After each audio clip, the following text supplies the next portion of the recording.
Alors, nous sommes réunis aujourd'hui pour examiner une PPL qui est inspirée par probablement les meilleurs économistes de la faculté de Caracas.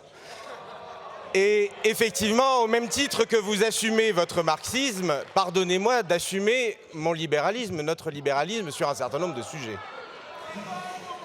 C'est pas un gros mot. C'est pas un gros mot, c'est une bataille d'idées qui est fort intéressante et que nous avons pu avoir en commission et que nous avons aujourd'hui.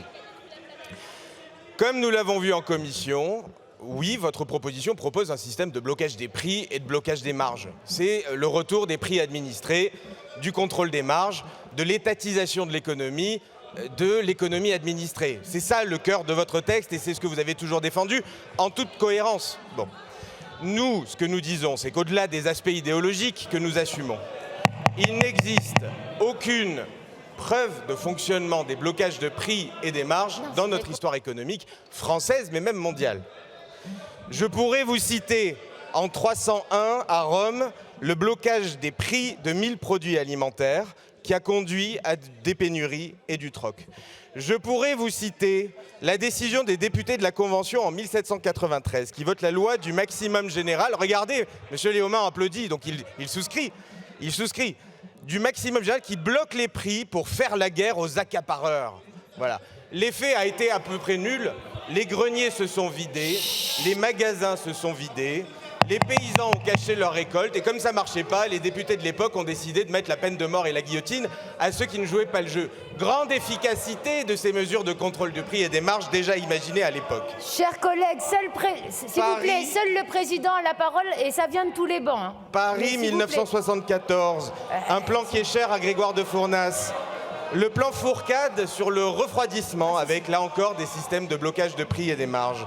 Résultat, 9% d'inflation, chute de la production industrielle de 19%, chômage en augmentation, si bien qu'un an plus tard, c'est tellement catastrophique, ils sont obligés de faire un plan de relance parce que ça n'a pas marché. J'aurais pu vous citer, parce que vous m'avez dit tout à l'heure, monsieur de Fournas, qu'il fallait aller au-delà des exemples soviétiques, etc. Vous remarquez que je n'ai pas cité l'Union soviétique.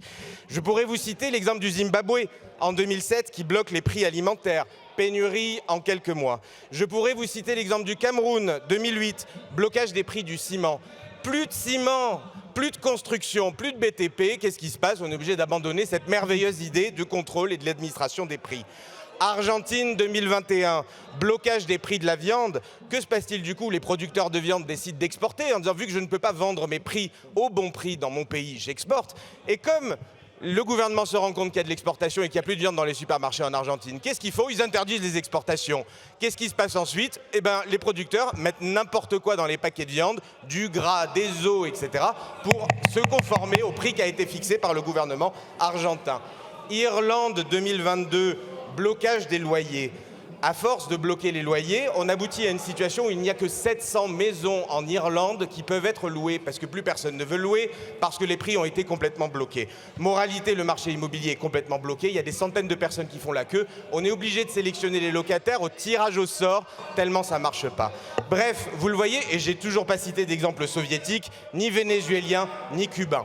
Le blocage des prix, le blocage des marges, ça n'a jamais marché, nulle part, ni dans les économies administrées, ni dans les économies de marché. On peut continuer, la liste des exemples est très nombreuse.